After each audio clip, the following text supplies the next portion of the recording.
மிக்க வலி இருந்தது. என் உடல் கிழிவது போலவும் ஒவ்வொரு நரம்பும் எரிவது போலவும் இருந்தது. நான் முழு பலத்துடன் கத்திக் கொண்டிருந்தேன். ஆனால் அம்மா என் வாயின் மீது கை வைத்து அழுத்தியிருந்தார்கள். அவர் முகம் பயத்தால் நடுங்கிக் கொண்டிருந்தது. கண்களில் கண்ணீர் வழிந்தது. சத்தம் போடாதே என்று திரும்ப திரும்ப சைகை செய்து கொண்டிருந்தார். என் குரலைக் கேட்டால் ஏதோ பெரிய ஆபத்து வந்துவிடும் என்பது போல இருந்தது. என் தந்தை மிகவும் கடுமையான குணம் கொண்டவர். மானம் மரியாதை என்ற பெயரில் எதையும் செய்ய துணிந்தவர். நான் கர்ப்பமாக இருக்கிறேன் என்பது தெரிந்தால் என்னை கொல்ல ஒரு கணம் கூட யோசிக்க மாட்டார் என்பது என் அம்மாவுக்கு தெரியும். அது உடலை மட்டுமல்ல, ஆன்மாவையும் காயப்படுத்தும் ஒரு மரணமாக இருக்கும். என் முழு இருப்பும் உடைந்து போனது போல இருந்தது. வயிற்றில் வலி மிக அதிகமாக இருந்தது. நான் இங்கு எப்படி வந்தேன் என்று எனக்கு புரியவில்லை. ஏன் இவையெல்லாம் நடக்கின்றன? என் உடலில் இருந்து வாழ்க்கையின் அனைத்து நிறங்களும் பறிக்கப்பட்டது போல் இருந்தது. அப்போது வலி என் பொறுமைக்கும் அப்பாற்பட்ட அந்த தருணம் நினைவுக்கு வந்தது. நான் கதறி அழுது கொண்டிருந்தேன். அதன்பின் எல்லாம் இருட்டானது. கண் விழித்தபோது என் சுற்றியிருந்த காட்சி மாறியிருந்தது. நான் ஒரு நடைபாதையில் இருந்தேன். தரையில் அழுக்கடைந்த போர்வை விரிக்கப்பட்டிருந்தது. என் அருகில் ஒரு சிறு குழந்தை கிடந்தது. அது என் மார்போடு ஒட்டிக்கொண்டிருந்தது. அழுது கொண்டிருந்தது. பசியுடன் இருந்தது.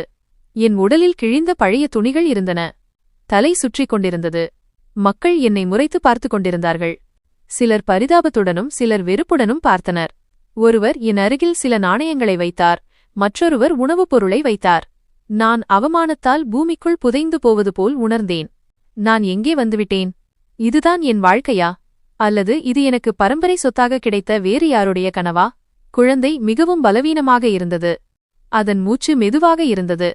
நான் அதை என் கைகளால் தூக்கினேன். அதன் கண்கள் என்னிடம் கேள்வி கேட்பது போல் இருந்தது. அம்மா, நீ யார்? நானும் என்னிடமே அதே கேள்வியை கேட்டுக்கொண்டிருந்தேன். அம்மா, நான் எப்படி, எப்போது? எனக்கு எதுவும் நினைவில் இல்லை. என்னை தொட்டது யார்? என் வாழ்க்கையின் நிம்மதியை பறித்தது யார்? என் நினைவில் ஒரு மங்கலான இருண்ட இரவு மட்டுமே இருந்தது. சில முகங்கள், சில சிரிப்புகள், மதுக்கிண்ணங்கள், போதை மற்றும் பின்னர் இருள். அதற்குப் பிறகு எதுவும் நினைவில் இல்லை. நான் எப்படி தாயானேன்? யார் அவன்? இந்த குழந்தை என் கருப்பையிலிருந்து பிறந்தது. ஆனால் நான் என் சொந்த உண்மையைப் பற்றி அறியாதவளாக இருந்தேன். குளிர் மிக அதிகமாக இருந்தது. உடல் நடுங்கிக் கொண்டிருந்தது. நான் குழந்தையை மார்போடு அணைத்து போர்த்திக் கொண்டேன். மக்களின் பார்வைகள் அமைதியாக இருந்தன. நான் ஏதோ ஒரு குற்றவாளி அல்லது பாவி என்பது போல. ஆனால் நானோ பாதிக்கப்பட்டவள், உதவியற்றவள். சிறிது நேரத்திற்குப் பிறகு நான் ஒரு முடிவை எடுத்தேன். இங்கேயே கிடந்தால் குழந்தையும் பிழைக்காது, நானும் பிழைக்க மாட்டேன். நான் குழந்தையை உறுதியாக பிடித்துக்கொண்டு சுற்றிலும் பார்த்தேன். ஒரு பெண்ணிடம் இங்கே ஏதேனும் சமையலறை அல்லது அனாதை இல்லம் இருக்கிறதா என்று கேட்டேன். அவள் ஒரு முகவரியை சொன்னாள். நான் நடக்க ஆரம்பித்தேன். கால்களில் கொப்புளங்கள், கண்களில் கண்ணீர், நெஞ்சில் வலி மற்றும் கையில் குழந்தை. அந்த அனாதை இல்லத்தின் வாசலை அடைந்தபோது காவலர் என்னை மேலிருந்து கீழாக பார்த்தார். ஏதோ அபவித்திரமான பொருள் கதவை தட்டுவது போல பார்த்தார்.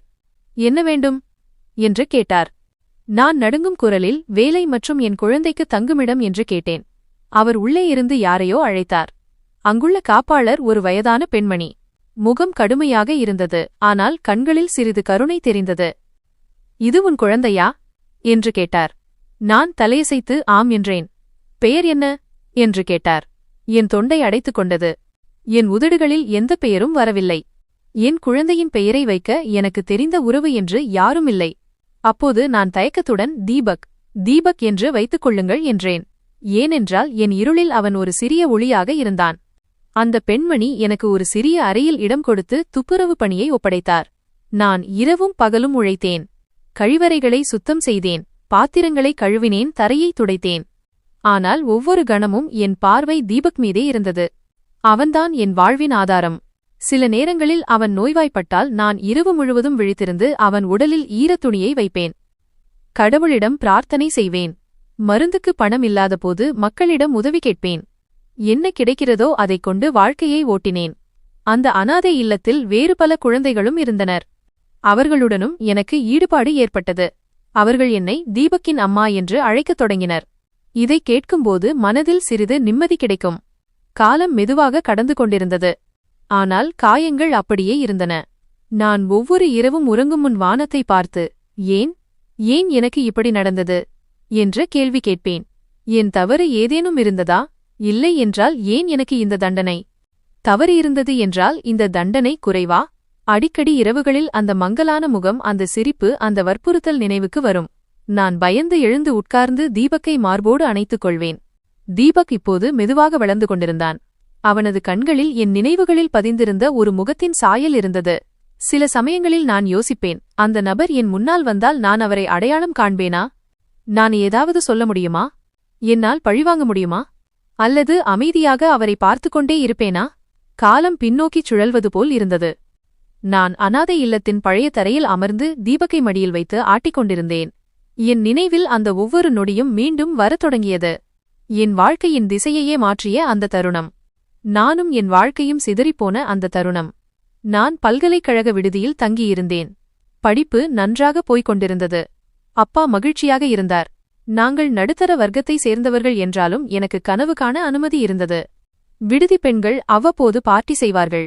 நான் பொதுவாக ஒதுங்கியே இருப்பேன். ஆனால் அன்று சும்மாவா எதுவும் ஆகாது என்று வற்புறுத்தினார்கள். நான் ஒப்புக்கொண்டேன். ஒருவேளை உள்ளுக்குள் நானும் சாதாரண வாழ்க்கையை ருசிக்க விரும்பியிருக்கலாம். அந்த இரவு சாதாரணமாக தெரிந்தது.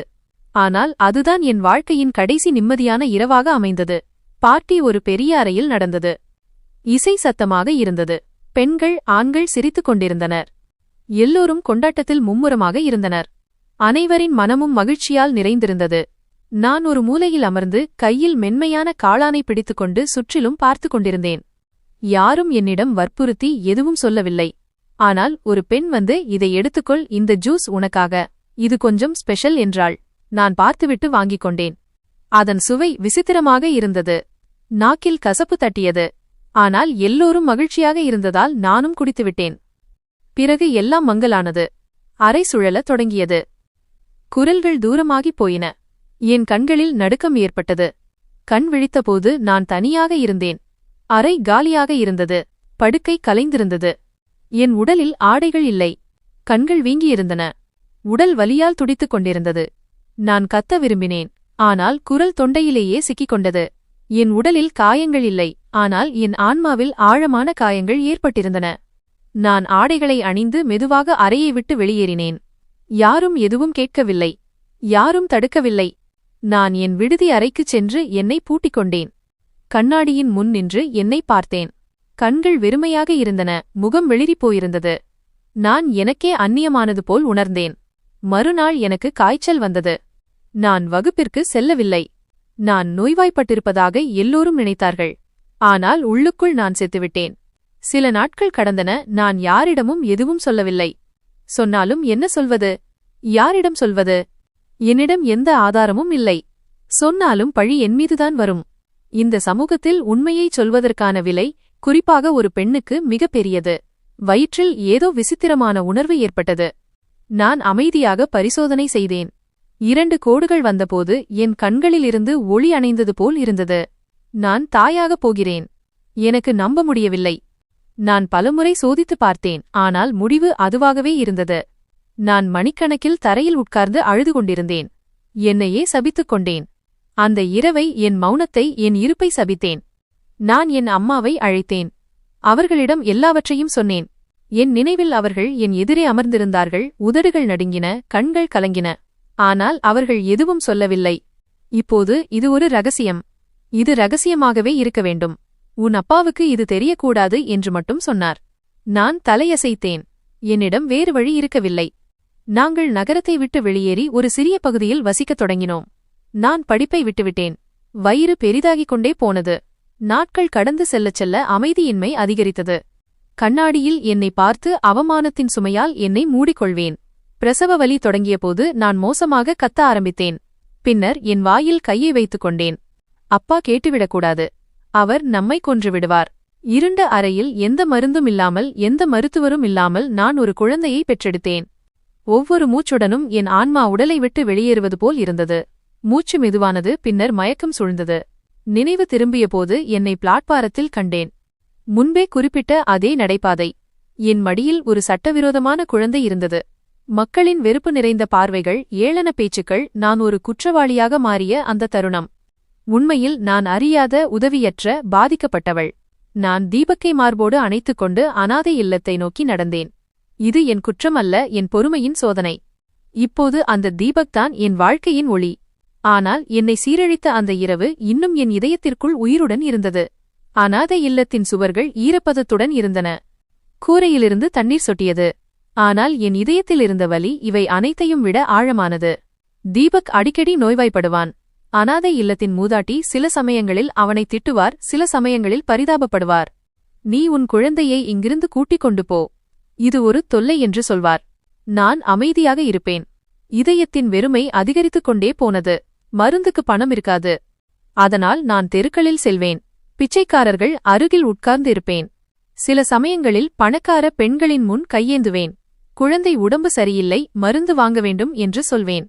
சிலர் சில நாணயங்களை வீசுவார்கள், சிலர் என்னை ஒரு நோயைப் போல விரட்டுவார்கள். என் மானம், என் குரல், என் உடல் அனைத்தையும் இந்த நேரம் என்னிடமிருந்து பறித்துவிட்டது. இப்போது நான் ஒரு அமைதியான அலறலாக இருந்தேன். அது ஒவ்வொரு நொடியும் ஒலித்துக் கொண்டிருந்தது. ஆனால் யாரும் கேட்கவில்லை.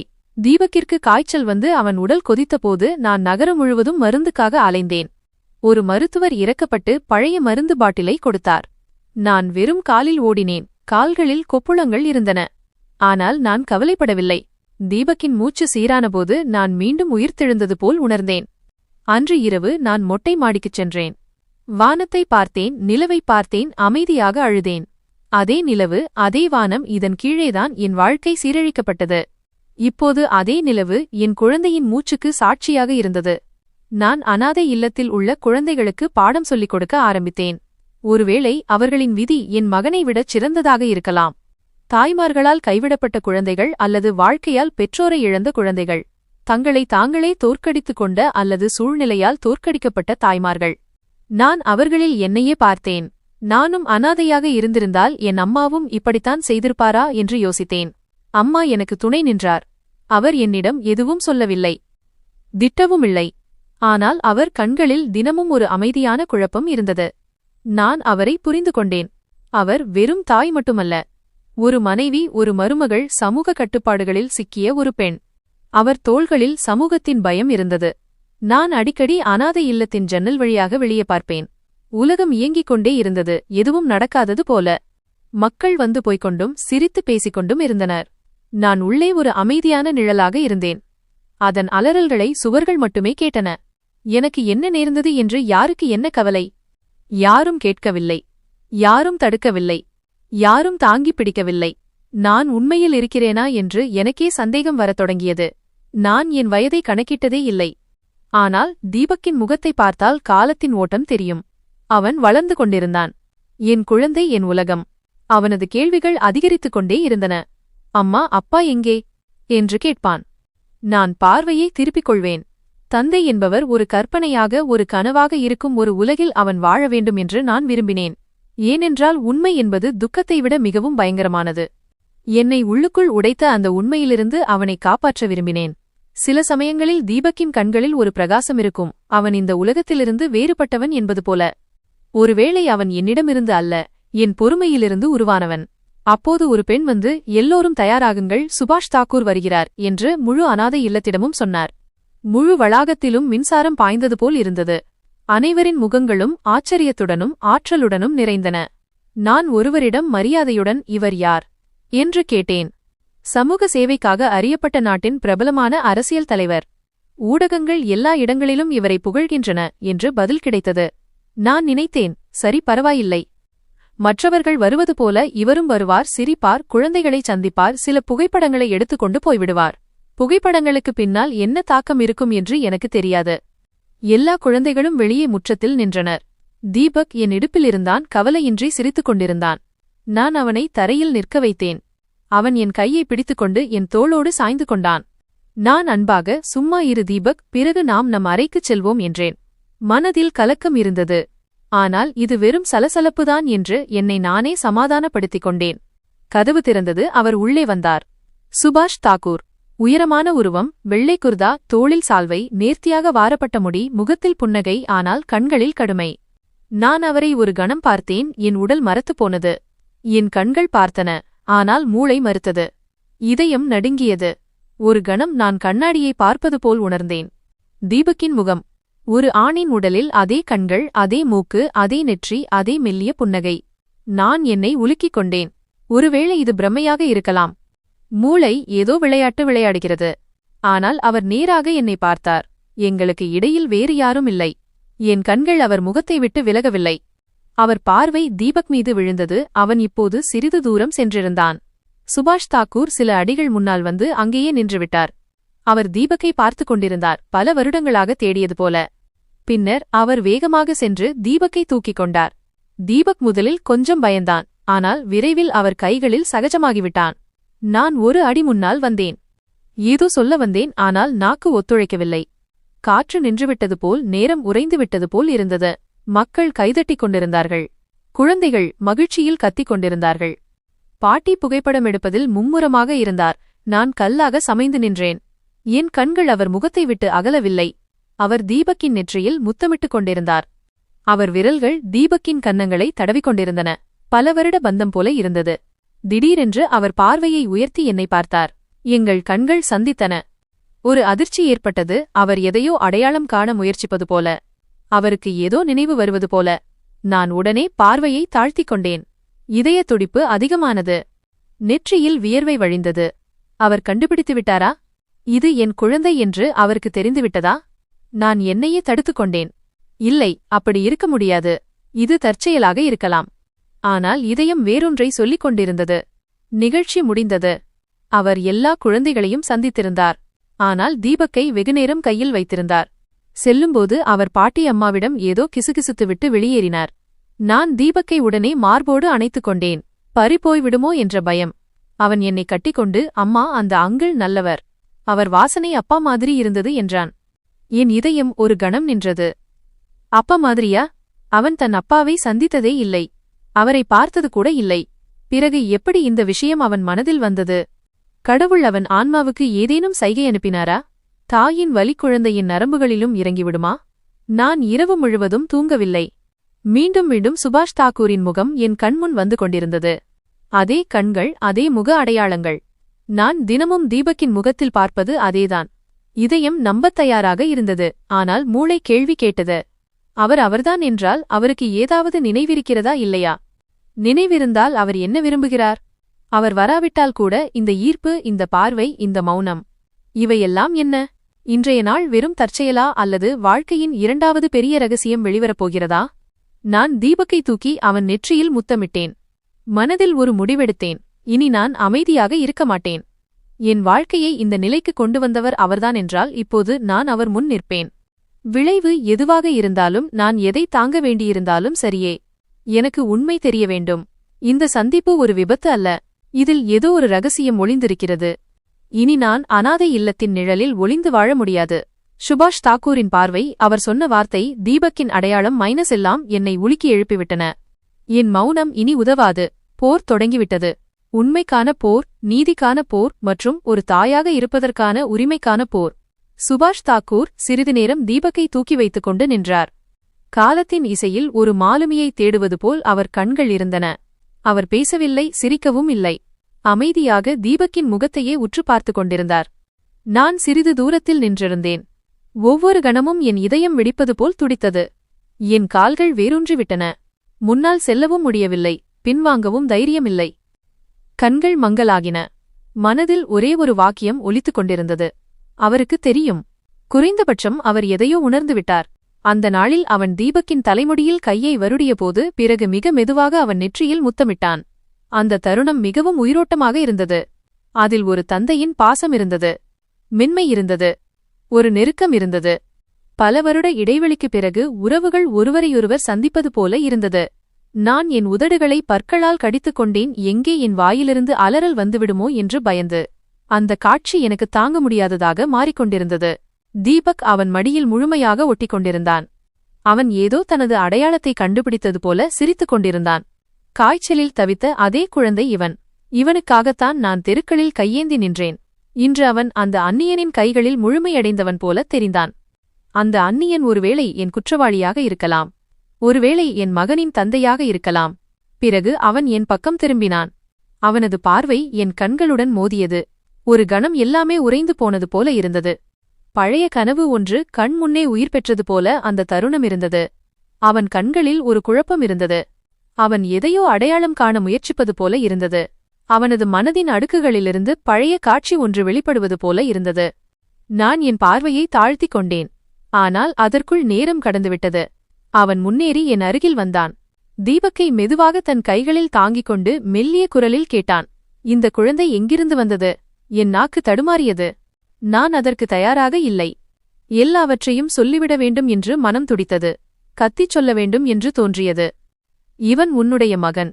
யாரோ ஒருவனின் அம்மாவை நீ உன் நினைவுகளிலிருந்து அழித்துவிட்டாயே, அவளுடைய மகன் இவன். உன்னுடைய அலட்சியத்தில் தொலைந்து போன அதே அடையாளம் இவன். ஆனால் நான் அமைதியாக இருந்தேன். உள்ளுக்குள் உடைந்த குரலில் சொன்னேன், இவனுக்கு 3 வயது. யாரோ வாசலில் விட்டுச் சென்றார்கள். நாங்கள் வளர்த்தோம். என் குரலில் நடுக்கம் இருந்தது. ஒருவேளை அவன் எல்லாவற்றையும் கேட்டிருக்கலாம். அவனது பார்வை என் முகத்தின் மீதே இருந்தது. அவன் என் தயக்கத்தை, என் மௌனத்தை, என் இதய துடிப்பை கேட்பது போல இருந்தது. அவன் தீபக்கை பார்த்துவிட்டு மீண்டும் தன் பார்வையை என் மீது நிலைநிறுத்தினான். ஒவ்வொரு நொடியும் நின்று போனது போல இருந்தது. பிறகு அவன் மெதுவாக கேட்டான், இவன் எப்போதிலிருந்து இங்கே இருக்கிறான்? நான் பார்வையை திருப்பிக் கொண்டு சொன்னேன், சுமார் 2.5 வருடங்களாக. அவன் சிறிது நேரம் அமைதியாக இருந்தான். பிறகு தீபக்கை என் மடியில் திருப்பிக் கொடுத்துவிட்டு ஒரு அடி பின்னால் நகர்ந்தான். தீபக் அவன் முகத்தை ஆச்சரியத்துடன் பார்த்தான். அவனிடமிருந்து பிரிய விரும்பாதது போல இருந்தது. நான் தீபக்கை என் நெஞ்சோடு அணைத்துக் கொண்டேன். என் இதயத்தின் அமைதியின்மை அதிகரிக்கத் தொடங்கியது. சுபாஷ் ரத்தோட் பாட்டி மற்றும் சரஸ்வதி ஜி ஆகியோரிடம் பேசினார். பிறகு சென்றுவிட்டார். ஆனால் போகும்போது அவனது பார்வை மீண்டும் மீண்டும் என் பக்கம் திரும்பிக் கொண்டிருந்தது. ஏதோ சொல்ல விரும்புவது போல, ஏதோ கேட்க விரும்புவது போல. ஆனால் அவன் எதுவும் பேசாமல் சென்றுவிட்டான். அவன் சென்றதும் என் கால்கள் நடுங்கத் தொடங்கின. நான் தீபக்கை கூட்டிக் கொண்டு என் அறைக்குச் சென்றேன். கதவை மூடிவிட்டு தரையில் அமர்ந்து தேம்பி தேம்பி அழுதேன். இப்போது என் இதயத்தில் பயம் மட்டும் இல்லை, மீண்டும் விழித்துக் கொண்ட அந்த வலியும் இருந்தது. எனக்கு அந்த இரவு நினைவுக்கு வந்தது. அந்த அறை, அந்த கலைந்த தலைமுடி. அவன் யார் என்பது எனக்கு இன்னும் நினைவிருந்தது. ஆனால் அவன் எப்போதாவது தெரிந்தே என்னை அடையாளம் கண்டானா? இந்த கேள்விகள் இப்போது எனக்குள் குத்தத் தொடங்கின.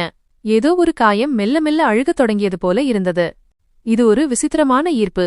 ஒரு அறியாத அடையாளம், ஒரு அமைதியான அமைதியின்மை. வார்த்தைகள் இல்லாமலே உருவான ஒரு உறவு இது. ஆனால் அதை ஏற்றுக்கொள்வதற்கு எந்த வழியும் இல்லை. ஏதோ ஒன்று கண்டிப்பாக நடக்கப் போகிறது என்று எனக்கு தெரியும். ஏதோ ஒரு திரை விலகப் போகிறது. ஆனால் எப்போது, என்ன நடக்கும்? அந்த நேரத்தில் நான் உயிரோடு இருப்பேனா, அல்லது மீண்டும் ஒருமுறை நசுக்கப்படுவேனா? சுபாஷ் தாக்கூரின் கண்களில் அதே கேள்விகள் இருந்தன. அவை கடந்த சில வருடங்களாக என் இருப்பை உள்ளுக்குள் அரித்துக் கொண்டிருந்தன. அவன் தீபக்கை மடியில் எடுக்கும்போதும் அவன் முகத்தை தொடும்போதும் என் இதயம் நடுங்கத் தொடங்கும். ஒருவேளை இவன்தான் அந்த நாளில் என் வாழ்க்கையை ஒரே நொடியில் அழித்தவன் என்ற உணர்விலிருந்து என்னால் என்னை விடுவித்துக் கொள்ள முடியவில்லை. அவன் என் முன்னால் அமைதியாக நின்றான். ஏதோ கேட்க விரும்பினான். ஆனால் வார்த்தைகளை தேடுவது போல இருந்தது. அவன் சென்ற பிறகு நான் தனியாக அமர்ந்திருந்தேன். தீபக் தூங்கிவிட்டான். நான் அவன் தூங்கும் முகத்தையே பார்த்துக் கொண்டிருந்தேன். என் மூச்சு திணறியது. அதே கண்கள், அதே நெற்றி, அதே சிரிப்பு, எல்லாமே அச்சு அசலாக சுபாஷ் தாக்கூர் போலவே இருந்தது. நேரம் என் காயங்களின் மேல் மண் போட்டு மூடியிருந்தது. ஆனால் இப்போது அந்த மண் பறக்கத் தொடங்கியது. அதற்கு கீழே புதைந்திருந்த உண்மை இப்போது வெளியே வரத் துடித்தது. நினைவுகளை அடக்கலாம், ஆனால் அழிக்க முடியாது. அந்த இரவின் நினைவுகள் என் ஆன்மாவில் தொலைந்து போயிருந்தன. எனக்கு இப்போது இந்த உண்மை ஒரு தூக்குக்கயிறாக மாறியிருந்தது. சுபாஷ் அங்கே இருக்கிறான் என்றால், அவனுக்கு எதுவும் நினைவில் இல்லை என்றால் நான் என்ன செய்ய முடியும்? என்னிடம் எந்த ஆதாரமும் இல்லை. வீடியோவும் இல்லை, ஆடியோவும் இல்லை. வெறும் காயங்களும் தீபக் என்ற மிகப்பெரிய ஆதாரமும் மட்டுமே இருந்தது. அவன் முகம் தினமும் என்னிடம் உண்மையை சொன்னது. ஆனால் இந்த உண்மையை உலகத்திடம் சொல்ல முடியுமா? அவன் ஏற்றுக்கொள்வானா அல்லது என்னையே குற்றவாளியாக்குவானா? இரவின் அமைதியில் என் மகனை நெஞ்சோடு அணைத்துக் கொண்டு தூங்குவேன். அவன் நெற்றியில் கையை வருடிக்கொண்டே நினைப்பேன், ஒருவேளை கடவுள் நீதிக்கான ஒரு வழியை வைத்திருப்பார் என்று. உண்மை தானாகவே வெளிவரும் நாள் வெகு தொலைவில் இல்லை என்று நினைத்தேன். நான் எனக்குள் இருக்கும் பலவீனத்தை வலிமையாக மாற்றத் தொடங்கினேன். என்னை நானே தேற்றிக் கொண்டேன். அனாதை இல்லத்தில் குழந்தைகளுக்கு பாடம் சொல்லிக் கொடுக்கத் தொடங்கினேன். தீபக்குடன் நேரம் செலவிட்டேன். ஒவ்வொரு முறையும் சுபாஷ் வரும்போது நான் உண்மையைச் சொல்ல நேர்ந்தால் தலைகுனியக்கூடாது என்று என்னை மனதளவில் தயார்படுத்திக் கொள்வேன். இப்போது நான் என்னிடமே பொய் சொல்வதை நிறுத்திவிட்டேன். ஏனென்றால் உண்மையை மறைப்பது மிகப்பெரிய வலியல்ல. அதை அறிந்து கொள்ள யாரும் இல்லை என்பதுதான் மிகப்பெரிய வலி. ஆனால் இப்போது எனக்கு நம்பிக்கை வந்திருந்தது. என்றாவது ஒரு நாள் சுபாஷ் தாக்கூர் என் முன்னால் நிற்பான். தீபக்கின் முகத்தில் தன் காயங்களின் நிழலை பார்ப்பான். அந்த நாள் வரத்தான் போகிறது என்று மனதிற்குள் சொல்லிக் கொண்டேன். சுபாஷ் தாக்கூர் இப்போது மாதத்திற்கு ஒருமுறை அல்ல, வாரத்திற்கு ஒருமுறை வரத் தொடங்கினான். ஆரம்பத்தில் இது குழந்தைகளுடன் நேரம் செலவிடுவது போல தோன்றியது. ஆனால் போக போக அவனது ஆர்வம் தீபக்கின் மீது அதிகமாக இருப்பது தெளிவாக தெரிந்தது. அவன் வந்து எல்லா குழந்தைகளையும் சந்திப்பான். ஆனால் தீபக்கிற்காக சிறப்பு பரிசுகள் கொண்டு வருவான். வண்ணமயமான பொம்மைகள், குளிர்கால ஆடைகள், சாக்லேட்டுகள் மற்றும் கதை புத்தகங்கள் கொண்டு வருவான். அவன் தீபக்கை மடியில் தூக்குவான், அவனுடன் விளையாடுவான், அவனது சிரிப்பைக் கண்டு புன்னகைப்பான். பிறகு என்னை ஆழமான பார்வையுடன் பார்ப்பான். அந்த பார்வையில் கேள்விகளும் இருக்கும், அவநம்பிக்கையும் இருக்கும், சொல்லப்படாத ஒரு அடையாளமும் இருக்கும். நான் என்னை தடுத்துக்கொள்ள முயற்சித்துக் கொண்டே இருந்தேன். அவன் எவ்வளவு நெருங்கி வருகிறானோ நான் அவ்வளவு தூரம் விலகிச் சென்றேன். தீபக்கை என் கைகளுக்குள் சுருட்டி வைத்துக் கொள்வேன். அவன் முன்னால் ஒரு சுவராக நின்று விடுவேன். ஒவ்வொரு முறையும் ஒருவேளை இவன்தான் என் வாழ்க்கையை நாசமாக்கிய அந்த நபராக இருக்கலாம் என்று எனக்கு நானே நினைவுபடுத்திக் கொள்வேன். என் உலகத்தை அழித்தவன் இவன். நான் இவனை நம்பக்கூடாது. ஆனால் மனம் சொல்வதை இதயம் குறைவாகவே கேட்கும். குறிப்பாக எதிரில் இருப்பவர் தினமும் மாறுவது போல தோன்றும்போது. சுபாஷ் என் ஒவ்வொரு பேச்சையும் கவனமாக கேட்பான். குழந்தைகளைப் பற்றி விசாரிப்பான். என்னிடமும் பல கேள்விகள் கேட்பான். தீபக்கிற்கு எப்போது காய்ச்சல் வந்தது? எந்த மருந்து கொடுத்து சரி செய்தாய்? நீ எங்கே வரை படித்திருக்கிறாய்? நீ இங்கே எப்படி வந்தாய்? நான் பெரும்பாலான கேள்விகளுக்கு சுருக்கமாக பதிலளிப்பேன். என்னை நான் அக்கறையற்றவள் போல காட்டிக்கொள்ள முயற்சிப்பேன். ஆனால் உண்மை என்னவென்றால் எனக்குள் ஒரு ஆழமான போராட்டம் நடந்து கொண்டிருந்தது. அவனது கண்களில் ஒரு உண்மை இருந்தது. காலப்போக்கில் இன்னும் ஆழமாகிக் கொண்டே செல்லும் உண்மையது. பொய்யின் சுமையை அதனால் தாங்க முடியாது. அவன் என்னிடம் எதையும் மறைக்கவில்லை. இருந்தாலும் நான் ஒவ்வொரு கணமும் எச்சரிக்கையாகவே இருந்தேன். ஒவ்வொரு சந்திப்பிற்குப் பிறகும் கொஞ்சம் கொஞ்சமாக திறக்கத் தொடங்கிய அந்த காயத்தை நான் எனக்குள் கட்டி வைத்திருந்தேன். தீபக் அவனுடன் நன்றாக பழகிவிட்டான். அவன் அவனை சுபாஷ் அங்கிள் என்று அழைப்பான். அவருக்காக சில நேரம் ஓவியம் வரைவான். சில நேரம் புதிய கதை சொல்வான். ஒரு தந்தையிடமிருந்து தீபக்கிற்கு கிடைக்காத அன்பு இப்போது தானாகவே அவனை தேடி வரத் தொடங்கியது. எனக்கு இந்த காட்சியை தாங்கிக் கொள்ளவும் முடியவில்லை, மறுக்கவும் முடியவில்லை. நான் அவனை தடுக்கவும் முடியாது, அவனை ஏற்றுக்கொள்ளவும் முடியாது. என் மகன் இப்போது தன் குற்றவாளியையே தந்தை என்று நினைத்துக் கொண்டிருக்கிறான். ஒருநாள் சுபாஷ் என்னிடம் சொன்னான், சில நேரங்களில் இவன் என்னுடைய குழந்தையேதான் என்று தோன்றுகிறது. என் இதயம் துடிப்பதை மறந்தது போல இருந்தது. நான் கண்களை தாழ்த்திக் கொண்டேன், எதுவும் சொல்லவில்லை. யாரோ என் நெஞ்சின் மீது ஒரு கனமான பாறையை வைத்தது போல அந்த தருணம் இருந்தது. அவன் உண்மையைச் சொல்கிறான் என்று எனக்கு தெரியும். ஆனால் இது எப்படி? நான் பல வருடங்களாக மறைத்து வைத்திருந்த உண்மையை நோக்கி விதியே அவனை அழைத்துச் செல்கிறதா? அல்லது இது வெறும் உணர்ச்சிபூர்வமான பிரமைதானா? மறுநாள் நான் தீபக்கை அவன் அறையில் தூங்க வைத்துவிட்டு மொட்டை மாடிக்குச் சென்றேன். அங்கிருந்து வானம் தெரிந்தது.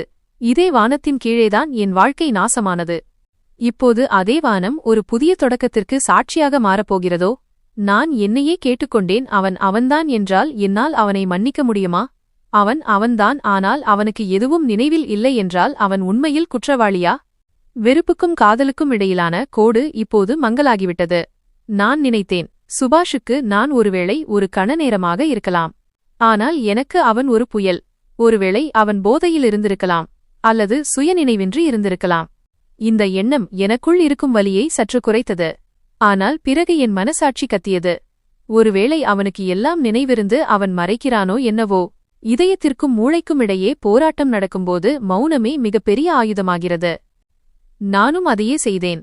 அமைதியாக சுபாஷ் வருவதை பார்த்தேன். தீபக் அவனை தழுவிக்கொள்வதை பார்த்தேன். எனக்குள் எரிந்து கொண்டிருந்தேன். ஆனால் நேரம் யாருக்காகவும் நிற்காது, இதயம் யாருடைய பேச்சையும் கேட்காது.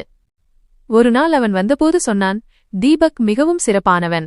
அவன் முகத்தில் ஏதோ ஒன்று இருக்கிறது, அது எனக்கு அமைதியை தருகிறது. உன்னிடமும் ஏதோ இருக்கிறது, அது என்னை குழப்பத்தில் ஆழ்த்துகிறது. என் உதடுகள் நடுங்கின. நான் இவ்வளவுதான் சொன்னேன், சில கேள்விகளுக்கு பதில் சொல்லாமல் இருப்பதே நல்லது. அவன் தன் பார்வையை தாழ்த்திக் கொண்டான். அவனும் அந்த கேள்விகளிலிருந்து தப்பிக்க விரும்புவது போல இருந்தது. காதல் விதை மனதில் விதைக்கப்பட்டுவிட்டது என்பதை நான் அறிந்திருந்தேன். நான் மறுத்துக்கொண்டே இருந்தாலும் சரி, அவன் ஏற்றுக்கொள்ள மறுத்தாலும் சரி. ஆனால் எங்களுக்குள் வளர்ந்து கொண்டிருந்தது வெறும் அனுதாபம் மட்டுமல்ல. அது ஏதோ ஒரு ஆழமான உண்மையின் சத்தம். சுபாஷின் இருப்பு இப்போது என்னை பதற்றப்படுத்தவில்லை. மாறாக அது ஏதோ ஒரு அறியாத முடிவை நோக்கி என்னை தள்ளியது. நான் நாள் முழுவதும் தீபக்கை கவனிப்பதில் மும்முரமாக இருப்பேன். குழந்தைகளுக்கு பாடம் சொல்லிக் கொடுப்பேன். சுபாஷிடமும் ரஷ்மியிடமும் பேசுவேன். ஆனால் இரவு தனிமை வரும்போது அவனது முகம் என் நினைவுக்கு வரும்.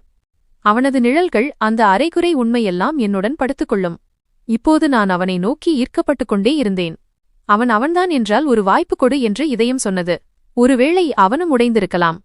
ஒருவேளை அவனும் தன் கடந்த காலத்தின் சுமைகளை சுமந்து கொண்டிருக்கலாம். காதல் விதை இப்போது மண்ணில் வேர்விடத் தொடங்கியிருந்தது. என் இதயத்தில் எழும் அந்த சலனத்தை என்னால் உணர முடிந்தது. நான் மௌனத்தில் அவனது பார்வையிலிருந்து தப்பிக்க விரும்பினேன். ஆனால் அவன் என் மௌனத்தில் மறைந்திருக்கும் புயலை தினமும் கொஞ்சம் கொஞ்சமாக படித்துக் கொண்டிருந்தான். ஒரு நாள் அவன் நின்று சொன்னான், உன் மௌனத்தில் ஒரு அலறல் மறைந்திருக்கிறது. சொல்லு, என்ன மறைக்கிறாய்? என் இதயம் விலா எலும்புகளுக்குள் சிக்கிக் கொண்டது போல இருந்தது. நான் ஆழமாக மூச்சுவிட்டேன். கண்களை மூடினேன், உதடுகள் அசைந்தன. ஆனால் எந்த வார்த்தையும் வரவில்லை. உண்மை என் நாவில் வந்து நின்றது. ஆனால் வெளியே வர முடியவில்லை. எல்லாவற்றையும் சொல்லிவிட வேண்டும் என்று நினைத்தேன். இந்த குழந்தை அவனுடையதுதான் என்று கத்திச் சொல்ல விரும்பினேன். அவன்தான் தெரியாமல் என் வயிற்றில் விட்டுச் சென்ற குழந்தை இது. ஒருவேளை அவன் மறந்து போன அதே ரகசியம், நான் தினமும் வாழ்ந்து கொண்டிருக்கும் அதே ரகசியம். ஆனால் என் நாக்கு பயத்தாலும் வெட்கத்தாலும் கட்டப்பட்டுவிட்டது. நான் உண்மையை சொல்லியிருந்தால் என்ன நடந்திருக்கும்? அவன் ஒரு பெரிய அரசியல்வாதி, நாட்டின் மரியாதைக்குரிய முகம்.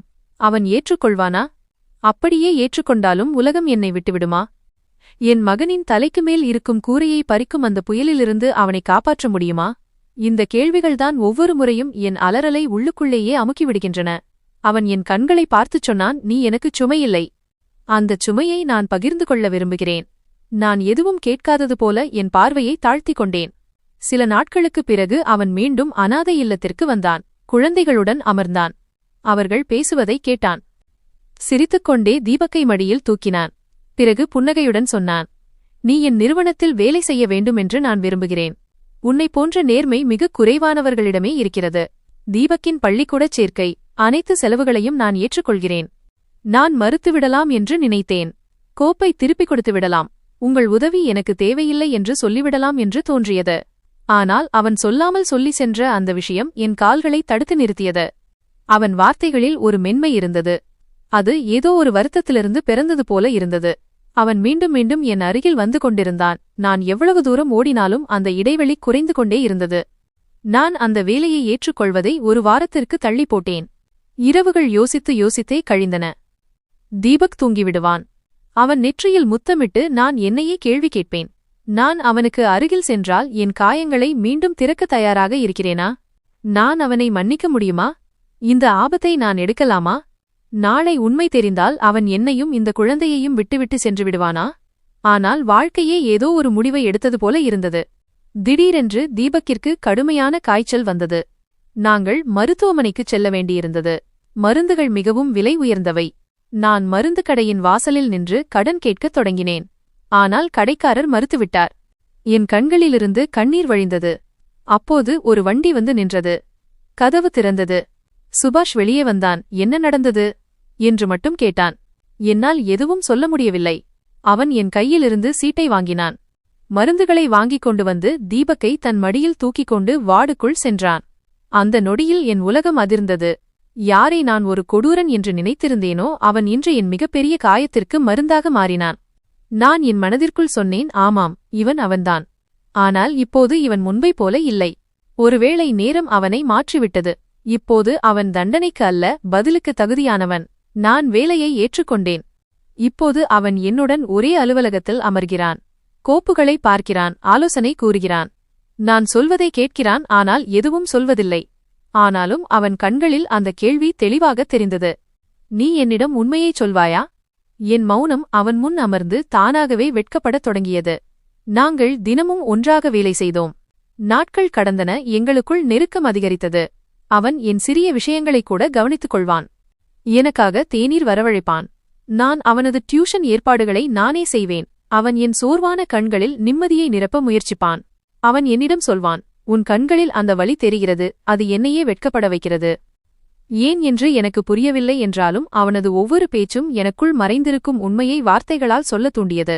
இருந்தாலும் என் உதடுகள் இன்னும் மௌனமாகவே இருந்தன. நான் மெல்ல மெல்ல மாறுவதை பார்த்தேன். நான் முன்பைப் போல அவநம்பிக்கையுடன் இல்லை. இப்போது அவன் என் கடந்த கால இருண்ட இரவின் நிழலாக மட்டும் இல்லை. அவன் இப்போது என் நிகழ்காலத்தின் ஒரு பகுதியாக மாறிவிட்டான். அதில் தீபக்கின் பாதுகாப்பான மற்றும் பிரகாசமான எதிர்காலம் எனக்கு தெரியத் தொடங்கியது. அந்த உண்மையை நான் இப்போது ஏற்றுக்கொள்ள விரும்பினேன். ஆனாலும் ஏதோ ஒன்று என்னை தடுத்துக் கொண்டிருந்தது. உண்மையைச் சொல்லிவிட்டால் எல்லாம் பறிபோய்விடுமோ என்ற சந்தேகம். மீண்டும் நானே குற்றவாளியாக்கப்படுவேனோ என்ற பயம். அனுதாபம் கிடைக்காது என்ற பயம். இப்போது இதயத்திற்கு வெறுப்பை விட காதலில் ஆர்வம் வரத் தொடங்கியிருந்தது. அந்த அன்புதான் அவன் அறியாமல் என் இதயத்தின் மண்ணில் விதைத்த விதை. அது இப்போது சத்தமில்லாமல் முளைத்துக் கொண்டிருந்தது.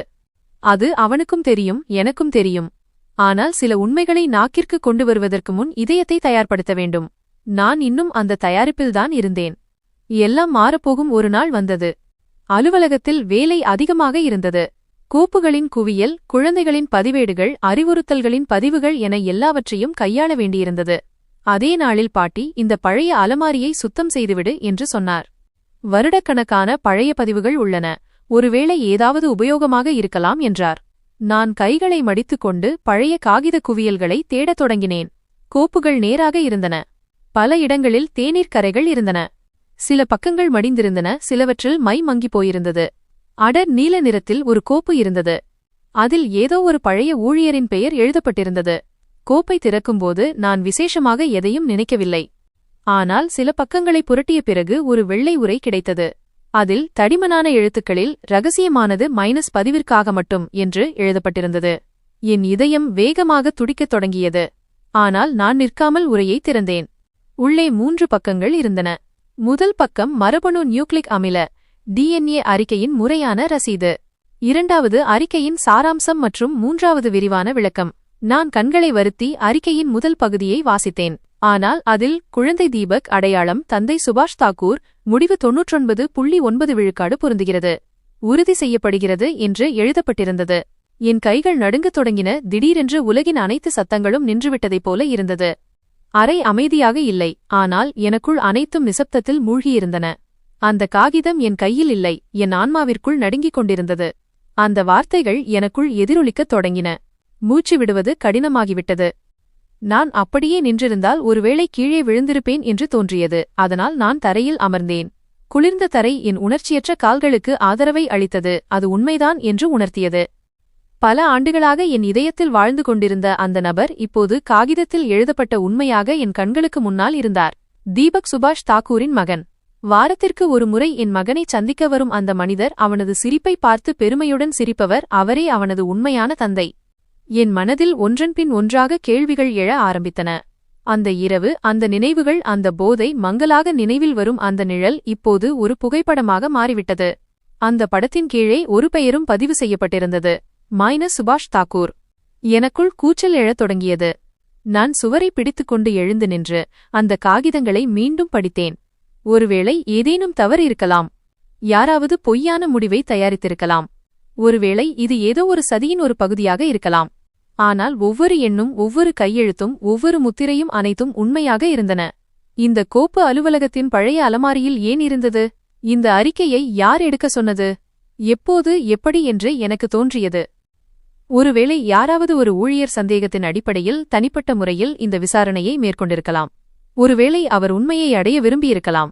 ஆனால் அவரிடம் தைரியமில்லாததால் இந்த ரகசியத்தை கோப்புகளில் புதைத்திருக்கலாம். நான் கோப்பை கையில் வைத்துக்கொண்டு நீண்ட நேரம் யோசித்தேன். சுபாஷியிடம் என்ன செய்வது? அவரிடம் சொல்லவா? அவரிடம் கேள்வி கேட்கவா? நீ என்னிடம் எல்லாவற்றையும் மறைத்துவிட்டாய் என்று அவரிடம் கத்தவா? அல்லது அவர் முகத்தில் தெரியும் அந்த அறியாமை உண்மையில் உண்மையானதா? மீண்டும் மீண்டும் தீபக்கின் தீண்டலில் தனது இழந்த அடையாளத்தை தேடிக்கொண்டிருந்த அந்த நபர் உண்மையில் அறியாதவரா? இதெல்லாம் ஒரு நாடகமா? நான் உள்ளுக்குள் உடைந்திருந்தேன். எந்த மனிதருக்காக என் இதயம் மெல்ல மெல்ல மென்மையை உணர்ந்ததோ, வெறுப்புக்கு பதிலாக ஒரு பிணைப்பை உணரத் தொடங்கியதோ, அவரே என் வேதனைக்கு காரணமாக இருந்தார். இப்போது அதே மனிதன் என் குழந்தையின், என் தீபக்கின் தந்தை என்று தெரியவந்தது. அன்று இரவு நான் தீபக்கை என் அருகில் தூங்க வைத்தேன்.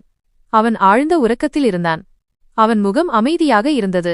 நான் அவன் நெற்றியை வருடிக்கொண்டே இருந்தேன்.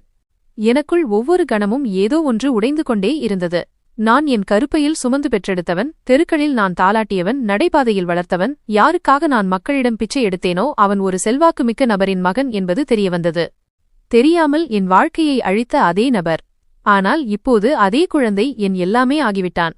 மறுநாள் சுபாஷ் வழக்கம்போல் அமைதியாகவும் தீவிரமாகவும் வந்தார். குழந்தைகளுக்காக சில பரிசுகளையும், தீபக்கிற்காக ஒரு புதிய பொம்மையையும், எனக்காக ஒரு மென்மையான புன்னகையையும் கொண்டு வந்தார்.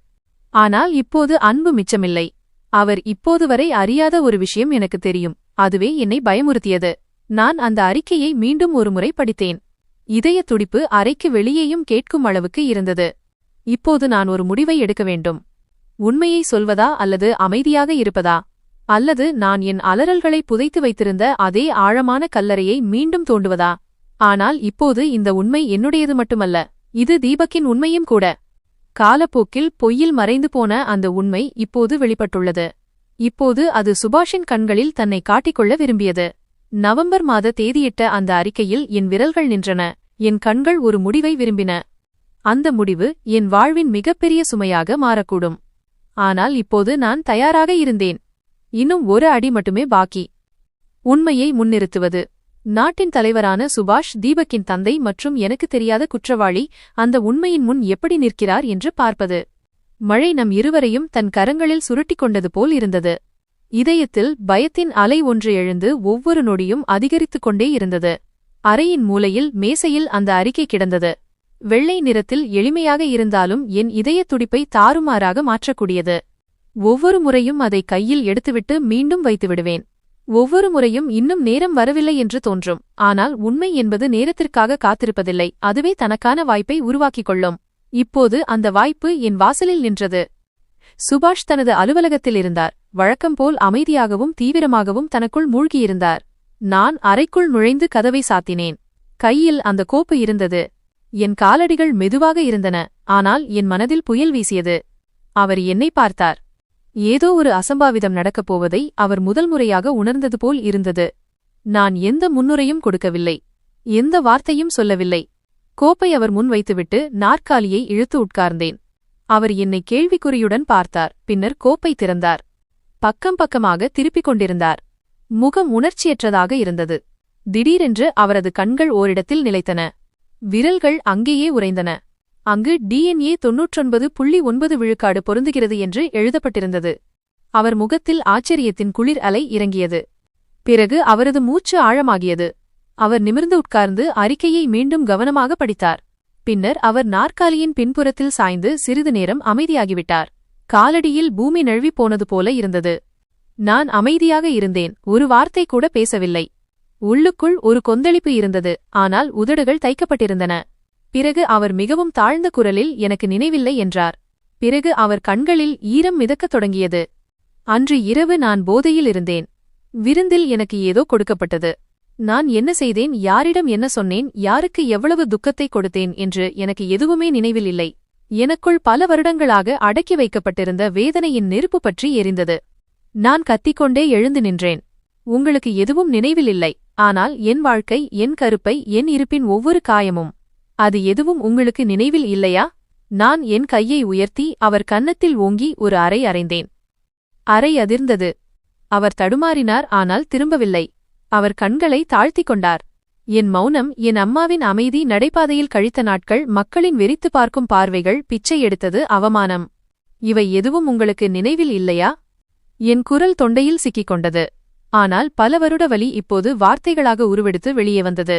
தினமும் உங்கள் மடியில் நிம்மதியை தேடும் தீபக், அந்த இரவின் மிக கசப்பான ஆனால் மிக உண்மையான மற்றும் அழகான உண்மை. நான் ஒவ்வொரு துன்பத்திற்கும் இடையில் அவனை வளர்த்தேன். என் மானத்தை விலையாக கொடுத்து வாழ்ந்தேன். அவன் உங்கள் மகன். அவர் அமைதியாக இருந்தார். பின்னர் மெதுவாக எழுந்து என் அருகில் வந்தார். தீபக் அப்போது அலுவலக வாசலில் நின்றிருந்தான். வெகுளித்தனமாக எங்களை பார்த்து கொண்டிருந்தான். சுபாஷ் அவனை பார்த்தார்.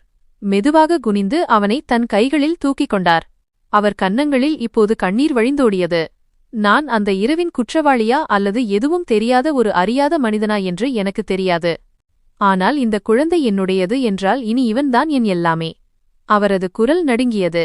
நான் உன் வாழ்க்கையை பறித்தேன். ஒருவேளை என்னால் அதை திருப்பிக் கொடுக்க முடியாது. ஆனால் தீபக், நான் இவனின் தந்தை. நான் இவனின் ஒவ்வொரு உரிமையையும் நிறைவேற்ற விரும்புகிறேன். நீ தனியாகச் சுமந்த அனைத்தையும் இனி நான் உன்னுடன் சேர்ந்து சுமக்க விரும்புகிறேன். என் கண்ணீர் நிற்கவில்லை. அந்த காட்சி எனக்குள் வெகு ஆழமாக இறங்கியது. பல வருட வெறுப்பு ஒரு உதவியற்ற உண்மையுடன் மோதி சிதறுவது போல் இருந்தது. ஒருவேளை இது காதல் இல்லை. ஒருவேளை இது வெறும் அனுதாபம் கூட இல்லை. ஆனால் அதில் ஒரு ஆழம் இருந்தது. ஒரு உண்மை இருந்தது. தன் குழந்தையை ஏற்றுக்கொள்ள தயாராக இருக்கும் ஒரு தந்தை. தன் தவறுக்கான பாரத்தை சுமக்க பயப்படாத ஒரு ஆண். நான் நினைத்திருந்தால் அவரை மன்னிக்காமல் இருந்திருக்கலாம். நினைத்திருந்தால் அவரை விலக்கியே வைத்திருக்கலாம். ஆனால் இப்போது உண்மை தன் இடத்தை பிடித்துவிட்டது. பொய்யான அமைதி மற்றும் பயத்தின் இடத்தில் அது அமர்ந்தது. அவர் தீபக்கை மடியில் வைத்துக்கொண்டு என்னிடம் சொன்னார், நான் உன்னிடம் எதையும் எதிர்பார்க்கவில்லை. மன்னிப்பு கூட வேண்டாம். எனக்கு இரண்டாவது வாய்ப்பும் வேண்டாம். என் இருப்பை தீபக்கின் வாழ்க்கையிலிருந்து பறிக்காதே. அவனுக்கு என் நிழல் கிடைக்கட்டும். அதுவே எனக்கு போதும். நான் கண்களை தாழ்த்திக் கொண்டேன். இதயம் ஏதோ சொல்லத் துடித்தது. ஆனால் அமைதியாக இருந்தது. நான் இப்போதும் ஒரு தாய்தான். காயப்பட்டவள். ஆனால் வலிமையானவள். பல வருடங்களாக வழிந்து கொண்டிருந்த ஒரு காயம் இப்போது ஏதோ ஒரு உண்மையின் மருந்தால் ஆறிப்போனது போல் இருந்தது. நான் வாசலை நோக்கி பார்த்தேன். அங்கிருந்து ஒளி உள்ளே வந்து கொண்டிருந்தது. உண்மை வெளிவரும்போது இருள் தானாகவே விலகிவிடும். ஒருவேளை இந்த உண்மை நம்மை ஒன்று சேர்க்காமல் போகலாம். ஒருவேளை நாம் ஒருபோதும் ஒன்றாக இணைய முடியாமல் போகலாம். ஆனால் தீபக் இப்போது தனியாக இல்லை. அவனுக்கு அவனது தந்தை கிடைத்துவிட்டார். நான் இப்போது வெறும் போராடும் தாய் மட்டுமல்ல. நான் உண்மையிலிருந்து முகம் திருப்பாமல் அதை எதிர்கொண்டு என்னை வென்ற ஒரு பெண். இப்போது வாழ்க்கை ஒரு அமைதியான நீரோடை போல ஓடிக்கொண்டிருந்தது. ஆனால் இதயத்தின் ஒரு மூலையில் எப்போதும் ஒரு பயம் இருந்தது. இந்த அமைதி ஏதேனும் புயலுக்கு முந்தைய அமைதியா என்று. தீபக் இப்போது பள்ளிக்குச் செல்லத் தொடங்கினான். பள்ளியிலிருந்து திரும்பியதும் அவன் முதலில் ஓடிவந்து என்னை கட்டியணைத்துக் கொள்வான். பின்னர் மகிழ்ச்சியுடன் சொல்வான், அம்மா, இன்று ஆசிரியர் என்னை பாராட்டினார், அல்லது இன்று அப்பா எனக்கு டிஃபனில் எனக்கு பிடித்த பரோட்டா கொடுத்தார். ஆம், இப்போது சுபாஷ் எப்போதாவது தீபக்கை பள்ளிக்கு விடவும் அழைத்து வரவும் வருவார். நான் ஒருபோதும் அவர் முன் சுவர் எழுப்பவில்லை. ஆனால் கதவையும் முழுமையாக திறக்கவில்லை. சுபாஷ் முயற்சி செய்தார். அவர் அடிக்கடி சொல்வார், நான் இனி உன் கடந்த காலமாக இருக்க விரும்பவில்லை. நான் உன் நிகழ்காலத்தில் ஏதாவது நல்லது செய்ய விரும்புகிறேன். நான் சும்மா இருந்து விடுவேன். ஏனென்றால் என்னை பொறுத்தவரை அவரது நிகழ்காலம் கூட சில சமயங்களில் அந்த இரவின் நிழல்களில் மறைந்துவிடும். ஒருநாள் தீபக் என்னிடம் கேட்டான், அம்மா, அப்பாவும் நீயும் ஏன் ஒன்றாக வசிக்கவில்லை? அவன் கண்களில் ஒரு அப்பாவித்தனமான கேள்வி இருந்தது. கோபமில்லை, வருத்தமில்லை. ஒரு உண்மையான ஆர்வமுள்ள மனம். நான் சில நொடிகள் அமைதியாக இருந்தேன். பிறகு அவன் தலையை மடியில் வைத்துக்கொண்டு சொன்னேன், சில சமயங்களில் மகனே, சில மனிதர்கள் ஒருவருக்கொருவர் மிகவும் மாறுபட்டிருப்பார்கள். ஆனால் அவர்கள் ஒன்று சேர்ந்து அழகான ஒன்றை உருவாக்குவார்கள். உன்னைப் போல. அவனுக்கு அது புரியவில்லை. ஆனால் சிரித்துக்கொண்டே சொன்னான், எனக்கு உங்கள் இருவரையும் மிகவும் பிடிக்கும்.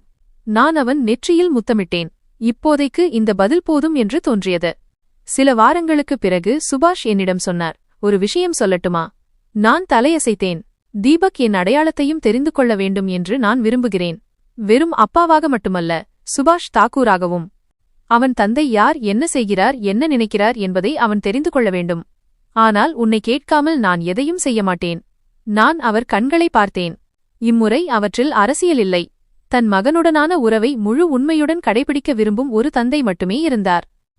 நான் சொன்னேன், நீங்கள் அவனுக்கு உங்கள் பெயரை வழங்க விரும்பினால் முதலில் அவனுக்கு உங்கள் தோள்களையும் கொடுக்க வேண்டும். அவன் தனது வலிகளையும் தனது கனவுகளையும் உங்களுடன் பகிர்ந்து கொள்ள முடிந்தால் மட்டுமே அவன் உங்கள் பெயரை ஏற்றுக்கொள்வான். அவர் தலைகுனிந்து ஆம் என்றார். பின்னர் அந்த நாள் வந்தது. தீபக்கின் பள்ளியில் ஒரு சிறிய மாறுவேடப் போட்டி, ஃபேன்சி ட்ரெஸ் இருந்தது. குழந்தைகள் தங்கள் பெற்றோருடன் வரவேண்டும். தீபக் டாக்டர் வேடமணிந்திருந்தான். தலையில் தொப்பி, கையில் போலீஸ் ஸ்டெதாஸ்கோப். மேடையில் அவன் சொன்னான், நான் வளர்ந்து டாக்டராக விரும்புகிறேன். அப்போதுதான் என் அம்மாவுக்கு ஒருபோதும் வலி வராது. என் அப்பா என்னை பார்த்து பெருமைப்படுவார். சுபாஷின் கண்கள் கலங்குவதை நான் பார்த்தேன். அவர் குனிந்து மெதுவாகச் சொன்னார், உன் மகன் என்னை விட மிகச் சிறந்த மனிதனாவான். நான் எந்த பதிலும் சொல்லவில்லை. இப்போது சொல்வதற்கு எதுவும் மிச்சமில்லை. சில சமயங்களில் உறவுகள் வார்த்தைகளால் அல்ல, மௌனத்தால் கூட தொடரும். இப்போது நாங்கள் 3 பேராக இருந்தோம். ஒரு முழுமையற்ற கடந்த காலம், துண்டு துண்டான நிகழ்காலம் மற்றும் நம்பிக்கை நிறைந்த எதிர்காலம். நான் இருளை கண்டவள். ஆனால் இப்போது வெளிச்சத்திற்கு பழகிக் கொண்டிருக்கிறேன். ஒவ்வொரு காலையும் தீபக் சிரிக்கும்போது நான் தோற்றாலும் ஜெயித்துவிட்டேன் என்பதை அறிந்து கொள்கிறேன். ஆம் நண்பர்களே, எங்களின் இன்றைய இந்த கதை உங்களுக்கு நிச்சயம் பிடித்திருக்கும் என்று நம்புகிறோம். இந்த கதையைப் பற்றி உங்கள் கருத்து என்ன? கமெண்ட் செய்து கண்டிப்பாகச் சொல்லுங்கள். இதுபோன்ற கதைகளை கேட்க சேனலை சப்ஸ்கிரைப் செய்யுங்கள். நன்றி நண்பர்களே.